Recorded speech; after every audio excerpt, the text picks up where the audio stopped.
السلام عليكم داوديال جمعة وناكسن مركلي كسو دوادا برنامجك أرمها كينيا عاد إنو قبل براتين جمعة وليوا وحي كبلامو ساعدا لبس ساعة الصبح نمو إلى 6 ساعة طبعا برنامجك أرمها كينيا أيا وحن كسو قادنا وحيابها ugu muhiimsan dhanka siyaasadda dhaqaalaha arrimaha bulshada oo gudaha dalka ka taagan وأنيقو عبد أحمد عبد الله أو إذن كسو دوينا برنامجك لكن ugu horeyntii أنيقو كو hadlaayo magaca bahweynta RTN TV iyo sidoo kale ma aragtay saaxiibkay oo marti meesha igu ah Koofiya Guduud dabcan magaca miskiinka ma aha waxaan dhammaan u diraynaa tacsi reerkii uu ka geeriyooday Allah u naxariistee معلم حسن جوليد أو شلي فيدكي كوجيريودي إسبيتالكا MP شاه عبدي أهان هرتا وحان آديو آد بولي أولي هاي سيمبا جوليد أو صبحان أنكوة دي إن أمرتك كنا قندونا برنامج كان أرمها كينيا لكن تي ربي آياتمد معلم حسن جوليد طبعا وانين مقع يوماموس كله بلشادة الصومالية دالكن يدبدبا iyo sida kale qoomiyadaha kale oo dalkani jigooyin kala duwan ayuu soo qabtay marbu permanent secretary soo ahaan jiray marbu macalin waqti dheer soo ahaan jiray subaxan mar aan akhrinayo barta Twitter-ka ambassador Mahbub Macalim ayaa wuxuu yiri anigoo high school ku jiro ayuu Macalin Xasan Guuleed chemistry isoo baray Allah u naxariisto Macalin Xasan Guuleed dabcan magac وين أيو كتجي إن شاء الله وحالو هذا صلاة الجنازة إن لو تكن دونه مساجد كمسجد نور سوتسي جمعها صلاة الجمعة هذا كدب مرحون كنا وحالو آسيدونا لانجاتا سمير إيو إيمان أيام لنا هاي وهذا أن داود الهرتا وهورينتي وحامانتا أما صباحا إلى فديا كوفية جدود أو برنامج كا إلى دادين دونه أو سيدو كله ماركت إلى فلانقين دونه أرمها كسابسن ان ارمها كينيا يعني راهده ان ugu كوفي جدود كريبو ما سنتها احمد عبدي انا sidoo kale aan fursadan u qaato inaan u tacsiyeeyo adeerkan iyo familiga Simba Guuleed dhamaantood odaygaas runtii wuxuu ahaa cudud weyn oo ka baxday bulshada reer Kamkunji gaar ahaan Islii saasoo sheegtay dawladda xubno muuqda iyo shaqooyin muuqdo ka soo qabtay waxaan ilaahay uga baryaynaa jannadiisa inuu ku irsaaqo meel san ilaahay geeyo samir iyo iimaan familkiisa iyo eheladiisa ilaahay ka siiyo otherwise waa ku dhawaay programka waana mahadsantahay aad iyo aad baan u mahadsantahay Koofiya Guduud dhawaanahan for sometimes bartaada bogaaga Facebooka حمر إيو حمر عدين ميلها سانكو أركاي بل حمر نجور أنت أنا واللي برنامج كوجودة قليل هرتا واي إجرتي مقدشين جاري حمر دي اسكبر كيسنتها ما شاء الله it has it ups and downs وحيا على فرب بدن تكفر حدا وأركيسا هل يلا بق لبستنا وأركيسا لكن absolutely صورك عبمانته هيسته هدي آدم ولي مقدشة تجين سيده ذوك يعني مرك يجور رئيسة knowledge هذا مقدشة تبع so it was my first time ما صورك أنك هيستي وحي عماش كو أركي absolutely واحد اسكله مننا ما أرت أنا قولي حمر ما آدم أن كوفي جدود وحاول فكرة ده يجو أبورنا وحيتها هي gormay miinada kula kici doontaa iyo gormu meel qarax ka dhici doona those are the things embedded in me and runtii waxaan xasuustaa 1984 xilli uu madaxweynihii hore dalkan Daniel Arap Moi socdaal buu xamar ku tagay and muuqaalkii laga soo duubay muuqaal ayaan daawaday marka muuqaalka qofka faaloonaya ayaa wuxuu lahaa tani waa hawada quruxda badan ee xarunta Soomaaliya Muqdisho magaalada ugu nabadgelyo badan Afrika that was way back in 1984 لكن ده هدرت الموت قفك حمر مركز مقشد وحد إسلادة هاي إيطالي بوكا سانغابي نيو مركز مقدشة تكتد والله هرتا you will feel at home magarat Okay. whether you're from Kenya or any other part of the world as long you are a Somali national and and to my surprise I was not even asked for my passport عجيب يعني باسبورت كان iyo visa lagu dhufto iyo goorma soo gashay iyo xagee ka soo gashay nobody cares like Somalia tahay ama Kenya ka imo ama Uganda ka imo meesha doonta ka imo mar hadaaba soo gaartid laborka like qof shaqo ka dhiganayo malaha inta aan joogayna wax qarax kama dhicin weyn okay dadkana kama sheekaystaan waxaas inba haba yaraatee storygaas magaalada ma ka shidno you know okay security waa very tight shacabka iyo askarta waxaa moodaa inay isla eg yihiin okay like okay islama eko pasay laakiin yani aad u fara badan yihiin ciidanka nabad sugidda ha ahaadeen alpha group ha ahaadeen militariga ha ahaadeen poliiska ha ahaadeen milishiibiyada ha ahaadeen marka wallahi qof ka hadlaayo qarax iyo Muqdisho nabad la'aanteedii midna ma jirto actually Muqdisho is more peaceful than a lot of capitals right now as we speak horta aan kofiyo guduud kale waxaan ma aragtay barnaamijkan u fadhino waxa arrimaha Kenya laakiin ugu dambeyntii si kooban Soomaalida muutay markii doorashooyin aan horta in karto horta halaga raali ahaado doorashooyin uma yaqaan waxa xulasho weeyaan yaa cadcad hadeertan inoo markii loo fiiriyo Villa Somalia taloya isleedahay yaa ku wareegi doona ama qof baa sii joogi doona wallahi horta the good thing oo Soomaalidu waxay ku fiican yihiin waxa waaye dad oo 100% independent waay okay waxa Muqdisho ku soo arkay everyone is independent dawladda cid u baahan ma walaabo nobody needs the government nobody yani dawladda nolosheeda kuma xirnaba shacabka only security gaas ugu muhiimsan security-gana shaqo fiican ay ka qabteen dawladda yaa ugu cadcad of course ninka incumbent-ka hadda ku fadhiyo ugu cadcad farmaajo laakiin wax walba suuragal ah wahagaag a topic for another day and dawadaal aan haatan u guda galno Daily Nation iyo arrimaha Kenya dabcan waa maalin jumco ah waa usbuuc Eid maalin aad iyo aad u qabow badan weeyaan magaalada Nairobi roobna waa da'aya insha Allah ilaahay khayrkiisa hana waafajiyo Daily Nation ma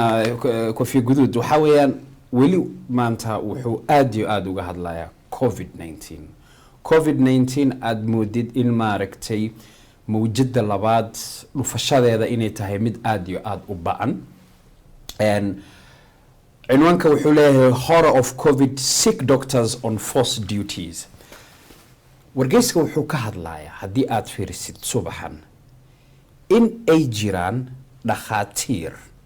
oo cudurka COVID-19 lagu arkay laakiin aysan ka muuqanin astaamaha cudurka yani asymptomatic weeyaan oo waxaa lagu leeyahay maadaama uusan cudurka ka muuqanin waa inaad shaqada aad soo xaadirtid aad dadka bukaanka badbaadisid you know it beats logic waayo horta hadalkan waxaa soo jeediyay maaragtay xogahayaha guud ee ururka ay iskugu tageen maaragtay dhakhaatiirta dalkani sidoo kale bogga kore ayaa waxaa ku sawiran dad magac ku lahaa dalkani oo cudurkan u dhintay almost 5 weeyaan iyo sidoo kale waxaa la soo qaatay in 5 MCAs ama maaragtay 5 xubnood oo ka tirsanaa maamul goboleedyada golaha shacabka ee maamul goboleedyada oo cudurkan COVID-19 u dhintay laakiin qofka dhakhtarka markii lagu leeyahay yes you are sick laakiin symptomskii kama muuqdaan marka you have to come for work okay dhakhtar ma tihid laakiin what is your take waa runta dhakhtar ma ihi laakiin qof walbo hadda 8 bilood ama let's say 10 bilood u dambeysay ku noola adduunka oo garaadkiisa uu kaashan karaa si uu hal ama laba uga dhaho xasaradan COVID-19 si fiican way jirtaa midaas midaan hadda journalka lagu soo qoraayo I think waa 1% oo waxa jira waa yani dhibaatada jirto oo coronavirus ama manipulationka iyo dibindaabiyada shacabka lagu haayo ama dhakhaatiirta lagu haayo boqolkiiba halay ka noqonaysaa laakiin inta la qarinayo oon la soo sheegin ama aan la arkin oo aan markhaatiga loo heynina ka badan tusaale ahaan aniga waxaan ku jira siyaasiyiinta xaafadda Kamkunji soo waan socdaa waan la sheekaystaa dadka isbitaallo kala duwan aan tagaa sometimes taageerayaashayda waxay iga codsadaan inaan kusoo booqdo isbitaallada eheladooda xanuunsan waxaa la sheegayaa oo aniga aan la sheekaystay 2 wiil oo walaalo ah oo aabahood uu ku dhacay cudurkan coronavirus labadoodaba korjoogay u ahaayeen weliba mid kamid ah aada ugu dhawaa korjooga micnaha odayga ICU ku jiray marka waxay u sameynayaan de wixii canuga wiil walba aabiis u sameyn lahaa yani uu dhaqaaya uu tirtiraya uu cadayaya uu u weysiinaya uu inuu tukado uu ka dadaalaya yani najaasadu ka dhaqaaya uu qobeynaya everything yani uu xanaanena midna labay ahaayeen mid marka wuxuu ahaa cautious u ahaa coronavirus inuu odayga uu ku rido ka baqaaya so distance uu ka aadi jiray uu ka yara fogaan jiray midna uu isa sii daayay wuxuu dhahay aabahee ka muhiimsan muxuu ahaa naftayda waxaa ka muhiimsan nafta aabahey so waa u adeegayaa wixii igu dhacaa igu dhacaan laakiin se sheekada waxay ka gadoomaysaa maalinta odayga la discharge gareeyay oo la dhahay okay 14 days way dhamaatay cudurka uu kaa baxay waxba dhib ma qabtid xaafadda aadi kartaa labada wiil oo asaga kor joogeen dhakhtarka wuxuu ku qasbay in la baaro mucjizada waxay noqotay marka ninkii is ilaalinayay oo xoogaa ka yara dhowrsanaya odayga oo islahaa cudur asagana siduu ii sheegay xaaskiisa uur ahayd marka wuxuu ka baqaya inuu odayga intuu cudur ka qaado xaaskiisa uu u geeyo marka taxadar uu sameynaya waxaa dhacday markii resultka ay soo baxday natiijadii labadoodaba laga qaaday testiga laga qaaday candhuufta laga qaaday midna wuxuu noqday midkii is ilaalinaya positive uu noqday quarantine la geliyay midkii isa sii daayay oo aabihiis throughout ugu shaqeynayay oo waxba aan iska ilaalinayninna negative uu noqday sheeko marka waxay igu noqotay runtii cajiiba ilaa aan dhahay waxaan u baahanahay inaan arko caddayn resultgiina itusa haddana resultka waxaan ku arkay ninkan oo positive-ka ah positive loo qoray laakiin ninka negative-ka ah resultga lab resultga negative ma soo saarayso waxay soo saaraysaa not detected laguma arkin cudurka lagu arkin si fiican laakiin haddii kan positive-ka positive si clear loo dhahay aad iyo aad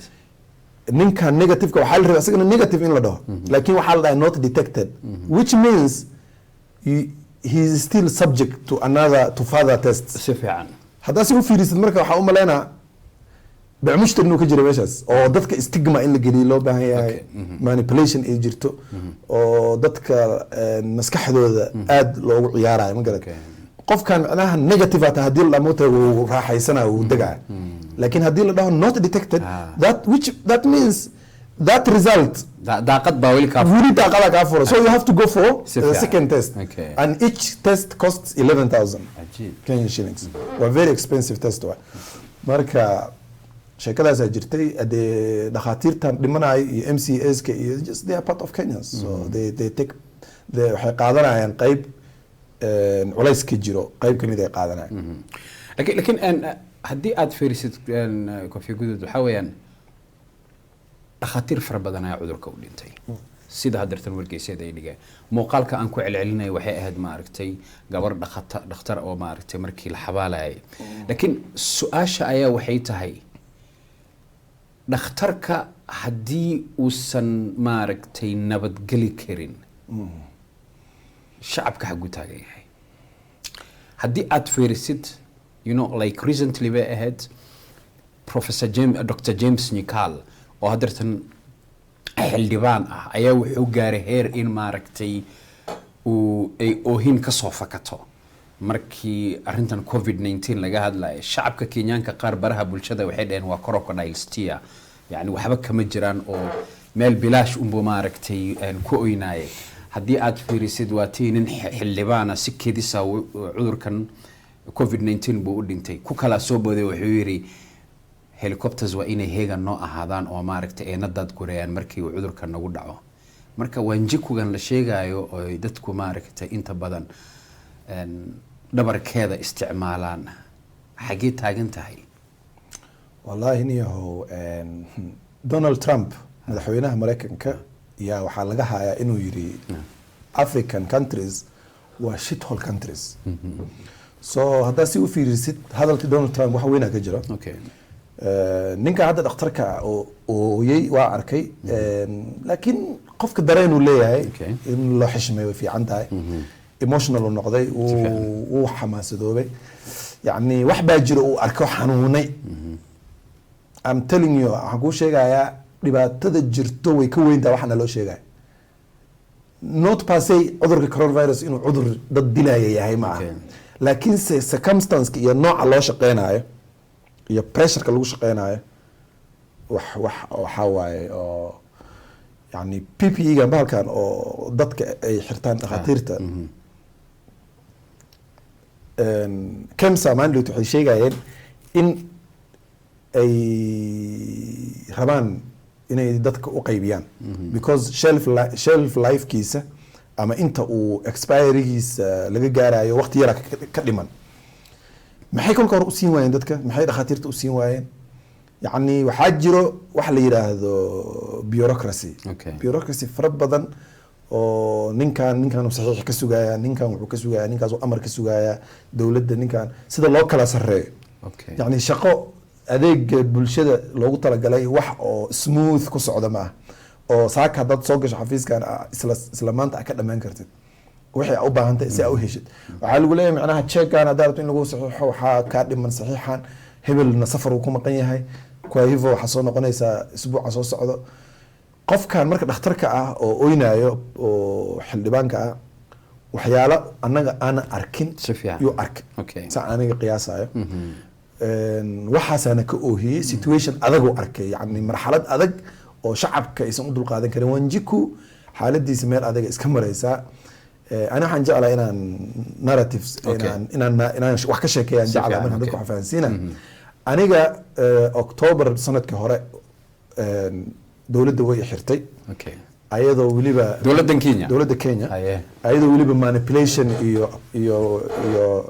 iyo gardarro si fiican rag walaalahay igu sabeeyeen ay ahayd oo arrimo siyaasadaha wadanka iyo rag adiga waaweyn aniga aan ka hadlay arrimahooda iyo barnaamij xaafadda islii aan rabo income kunji looga soo jaro aan support u raadinayo kiis argagixisaal ii dhiibay Soomaalida waa taqaanaa markii ganacsiga ay ku kala adkaadaan qofkii la rabo in hoos loo dhigo waxa la leeyahay terrorist waa and then kiiskaas ku soconayo until he either gives up ama uu laga adkaado si fiican anigana sidoo kale siyaasi yar soo kacaya ahay xoogaa pressure yar la soo kacay speed waxaan ka hadlay arrimaha Jubbaland iyo tacadiga ummadda lagu haayo iyo ASPS ka Soomaaliya oo sida xaq darrada lagu galay wadan xor ah Ahmed Madoobe markuu is caleema saaray September ee hada umanayna last year wali xiray adiga alay taxal 13 days xirna so sheekada waxaan kugu sheegay in la ixray ma aha waxa waa yani xabsiga dhexdiisa waxaan isku aragnay yar dhalinyaro ah oo Kenyan ah wanjiku dana ku keenay mood ah wanjiku dadka aan fahmin waxa waa dadka shacabka oo shacabka caadiga ah oo nolosha hoose ku nool kuwaasana badan de boqolkiiba 80 wadanka wanjiku waa ninkaasan sheekaysanay uu ii sheekay marka 13 maalin isku meel joognay I mean 9 maalmood isku meel joognay oo isku qol seexanaynay wuxuu yiri marka يعني frustration ka haysto iyo dhibka haysto uu ka sheekeynaa yani sida xaq darrada meesha lagu keenay wuxuu ii sheegay military Kenya inuu ka shaqeyn jiray oo xoogaa niman asaga ka jaga waaweyn nimanka asaga ka da'weyn inuu ka jaga weynaaday within a short period of time ay ka maseereen and then si ay meesha uga saaraan kiis ay u sameeyaan asaga inta kiis argixisaan loo sameeyay meeshan ku sheekeysanayna wuxuu yiri waxaan jeclaan lahaa uu yidhi wadanka inuu ka dhaco wax la dhaho mob justice. mob justice waxaa waaye yani cadaalad ay shacabka gacanta ku qaataan. macnaa ninka siyaasiga markuu meesha raaliga imaado oo siyaasiyiinta oo shacabka la hadlaayo, shacabka waa 100 kun oo dhahay lala hadlaayo, siyaasiyiinta meesha imaadana 10 kama badnoo dhahay, booliista la socotana 15-20 kama badnoo dhahay. soo shacabka mar walba way badan yihiin. haddii marka meel walbo public oo nin siyaasi oo beenlowe uu yimaado, haddii hal siyaasi lagu dilo dhahay, يعني شيكada cajiibku soo qaatay waxaa waaye wuxuu yiri mob has no face has no name. once dadka ay 100 kun gaaraan cid loo raacan karo ma laha, dhiiga siyaasigan qofka dilay cid qaana ma laho. يعني frustration inuu heerkaas gaaro oo canugan Kenyaatiga wiilkaasna 30 jir ka yara inuu waxaas ku fikiro, waxay ku sheegaysaa atmosphere-ga political atmosphere-ga iyo environment-ka siyaasadda lagu jiro inay kalifi karto in shacabka uu dhankooda kacdoon ka yimaado. hadda waxaan arkaynay Uganda Bobi Wine waxaa waaye kacdoon u bilaabay. waatan wargeyskan bay ku sawirantahay, hoos soo aragtaa dhowr qof baa u dhintay, 7 qof baa dhimatay leeyahay. laakiin Museveni ma lagu kalsoonaan karaa? 7daas qof yani ma la dhihi karaa? tirada kale way badan tahay, tirada ka badan tahay inta uu noo sheegayo. marka Wanjiku xaaladiis meel adaga maraysa. covid-19 iyo waxay noqotaba covid-19 ha ahaato, siyaasadan dhaqaalaha la xadaayo oo la lunsanayo ha ahaato, corruptionka ha ahaato, service delivery oo very poor ha ahaato, yani adeega bulshada oo aad u liita ha ahaado. adeega bulshadan ku keenaa fiiri en Koffi Guduud inta badan waxaad ka hadashaa arrimaha maaragtay xaafadda Islii, xaafadda ay Soomaalida ku badantay ama xaafadda Kumkunjaan iraahdo. sidoo kale waxaad moodaa xaafadda gudaafad badan, ciriiri, populationkii Soomaali haddaan nahayna maaragtay wax walba waa la iska fududaystaa. oo hadartan waxaad arkaysaa xitaa masaajidada maaragtay dadka masaajidada maaragtay imaamka intuu istaago wuxuu leeyahay war dhageysta, war aan xishoono oo maaragtay afka hala xirto iyo aan u hogaansano maaragtay amarka dawladda ay soo saartay. waxaa weeyaan wadankana sirdoon baa ka jira, waxaaba laga yaabaa dad xitaa masaajidada kusoo tukada in war nimankii muslimiinta they are not following the guidelines, mar labaad masaajidada aan xirno. marka maxaad kula talin lahayd Soomaalideena ku nool Islii uu Cabdi Axmed ka mid yahay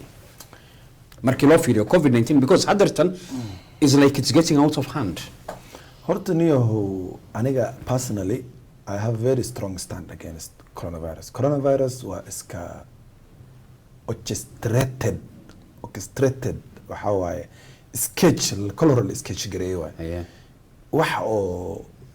waa film kol hore la dejiyay, and the Kenyan government way filmkaas ay jilaysaa just like any. laakiin adara waa la dhimanaya, people are dying. in kastoo geeridu ay xaq tahay oo weligeed la dhiman jiray, laakiin scale-ka hadartan haddii aad fiirisid, that's what you are talking about. dadka way dhiman jireen kolka hore. hadda maskaxdaada caadiga ah isticmaashid, goorma kugu dambeysay aad maqashid qof tuberculosis u dhintay? goorma kugu dambeysay inaad maqashid qof oo u dhintay HIV AIDS? goorma kugu dambeysay inaad maqashid qof u dhintay yani cuduradan chronic-a ah oo dadka ay maalin walba u dhintaan? road accidents, shilalka jidadka baabuurka, goorma kugu dambeysay aad maqashid shil baabuur inta ka dhacay oo hebel ku dhintay ama hebel isbitaal la geeyay? goorma kugu dambeysay? sheekadii dhan waxaa lagu soo koobay coronavirus. so haddaa wadna xanuun u dhimatid, haddaa indha xanuun u dhimatid, haddaa gows xanuun u dhimatid, haddaa calool xanuun u dhimatid, haddaa stress iyo suicide u dhimatid, haddii xabad lagugu dhufto, wax walboo dhaco, hataa waxaa laleeyahay bulletka coronavirus ay wadan kartaa. so coronavirus waa sheeko wallaahi waxaa waaye laga badbadiyey waaye. dhaqaalaha wadanka faa'iido uma jirto, and nobody is following the guidelines. Soomaalida Islii kaliya ma aha, wadankoo dhan. maandhitaan fiirsanayay idaacado Kenyaan oo kala duwan oo si public random wadada u maraayay oo fiirinaya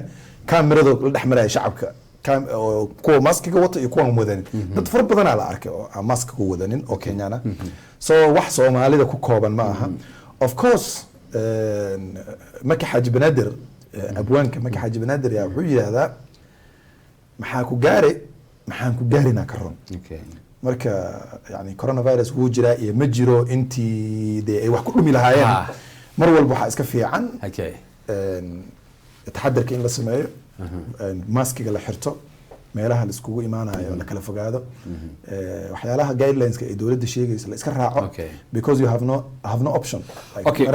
si fiican waa lagu ciqaabi karaa haddaad ka gudubtid fikri waa haysan kartaa laakiin haddana dee waa inaa xaqiiqada la noolaato